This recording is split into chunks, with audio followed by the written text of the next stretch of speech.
हाँ, good morning बच्चों। देखिए, आज पढ़ना है, देखना है उपसहसंयोजी या जटिल यौगिक या संकुल यौगिक से उपसहसंयोजी यौगिक या जटिल यौगिक या संकुल यौगिक या कॉम्प्लेक्स कंपाउंड के नाम से जाना जाता है, या इसको अंग्रेजी में कोऑर्डिनेशन कंपाउंड कहा जाता है।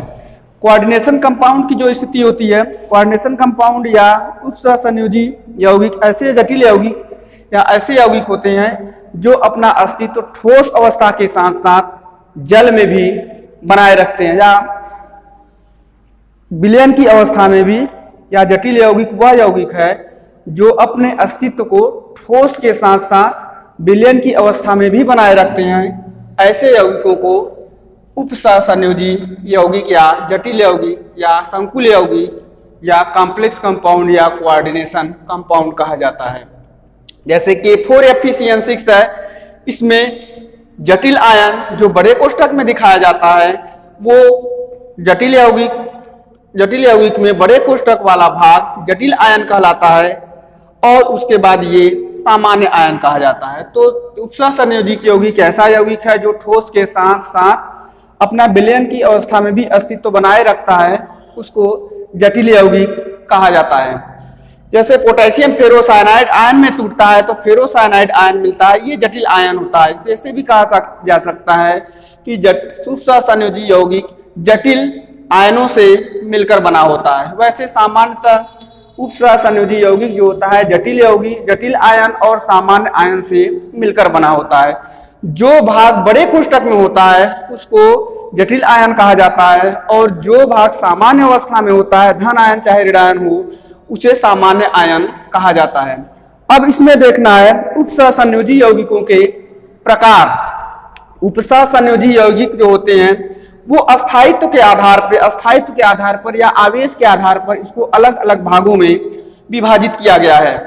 जैसे अस्थायित्व के आधार पर इसको दो भागों में बांटा गया है, पूर्ण जटिल यौगिक और अपूर्ण जटिल यौगिक। पूर्ण जटिल यौगिक वह यौगिक होता है जिसका जटिल आयन अत्यधिक अस्थायी हो। ऐसे जटिल यौगिक जिनके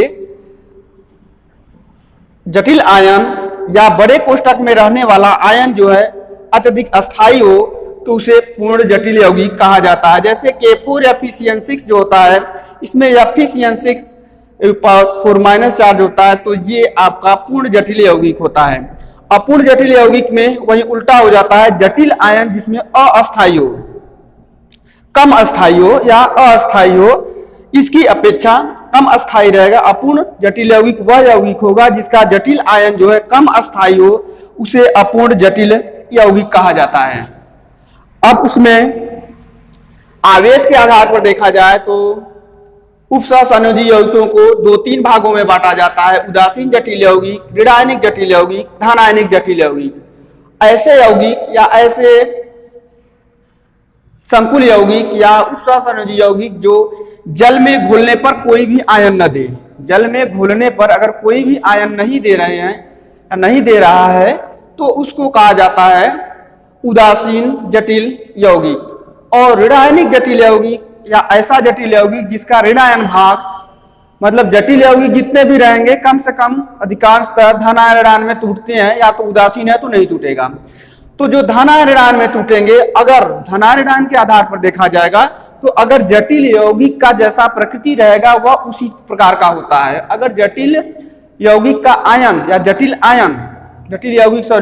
आयन जैसा रहेगा उसी प्रकार का यौगिक होता है। अगर जटिल आयन धनायन दे रहा, धनायन है, तो धनायन जटिल यौगिक कहा जाएगा। अगर जटिल आयन ऋणायन है तो वह ऋण आयनिक या ऋण आयन जटिल यौगिक कहा जाता है। जैसे इसमें ऋण आयनिक जटिल यौगिक दिखाया गया है, तो ऋण आयनिक जटिल यौगिक में जब उसको आयन में तोड़ा जाता है तो आयन में तोड़ने के बाद उसका जो बड़े कोष्ठक वाला भाग होता है वो आपका ऋण आयन के रूप में होता है। इसमें दोनों तरह से मिलेगा, कभी ये जो जटिल आयन है या बड़े कोष्ठक वाला भाग दोनों मिलता है, धन आयन भी मिलता है और ऋण आयन भी मिलता है। तो यदि जटिल आयन में उसको आयनाइज कराया जा रहा है तो आयनाइज करने के बाद अगर ऋण आयन आपका जटिल आयन के रूप में है या बड़े कोष्ठक वाले भाग के रूप में है, तब उसको कहा जाएगा आपका ऋण आयनिक जटिल आयन।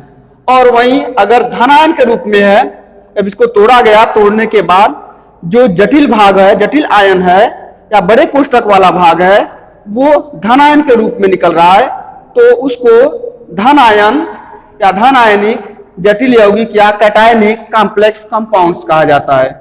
ये है उपसहसंयोजी अथवा जटिल यौगिकों का परिभाषा और सामान्यतः प्रकार। तो इसमें सामान्यतः उपसहसंयोजी यौगिक वह यौगिक होगा जो अपने अस्तित्व को ठोस अवस्था के साथ साथ विलयन की अवस्था में भी अगर बनाए रखता है, तब उसको कहा जाएगा संकुल यौगिक। और इसके प्रकार में देखा जाए तो प्रकार को अस्थायित्व के आधार पर और उसके आवेश के आधार पर दो भागों में बांटा गया है। इसमें अस्थायित्व के आधार पर भी दो भागों में बांटा गया, पूर्ण जटिल, अपूर्ण जटिल। यदि उसका जटिल आयन क्या होगा? जटिल आयन वह आयन होता है जब उपसहसंयोजी यौगिक टूटता है, टूटने के बाद जो बड़े कोष्ठक का भाग होता है, बड़े कोष्ठक में लिगेंड से या लिगेंड जुड़ा होगा सेंट्रल केंद्रीय धातु परमाणु से। ये केंद्रीय धातु परमाणु हो गया, ये लिगेंड हो गया, और इसके बाद बड़े कोष्ठक में दिखाया जाता है। तो ये भाग आपका जटिल आयन होता है। या इसको दूसरी तरह भी परिभाषित किया जा सकता है कि वह आयन जिसमें केंद्रीय धातु परमाणु लिगेंड से जुड़ा होता है, तो उसको कहा जाता है जटिल आयन। एक ऐसे दिखाया जा सकता है, और एक तो बड़े कोष्ठक के द्वारा कि बड़े कोष्ठक में जो भाग होता है या जो आयन होता है उसको जटिल आयन कहते हो, ऐसे दिखाया जा सकता। तो पूर्ण जटिल आयन वह आयन होगा जिसमें जटिल आयन आपका अत्यधिक अस्थायी हो, मतलब जल्दी क्रिया ना करने वाला हो। और अपूर्ण जटिल आयन में, अपूर्ण जटिल यौगिक या इम्परफेक्ट कॉम्प्लेक्सेस में आपका जटिल आयन कम अस्थायी होता है।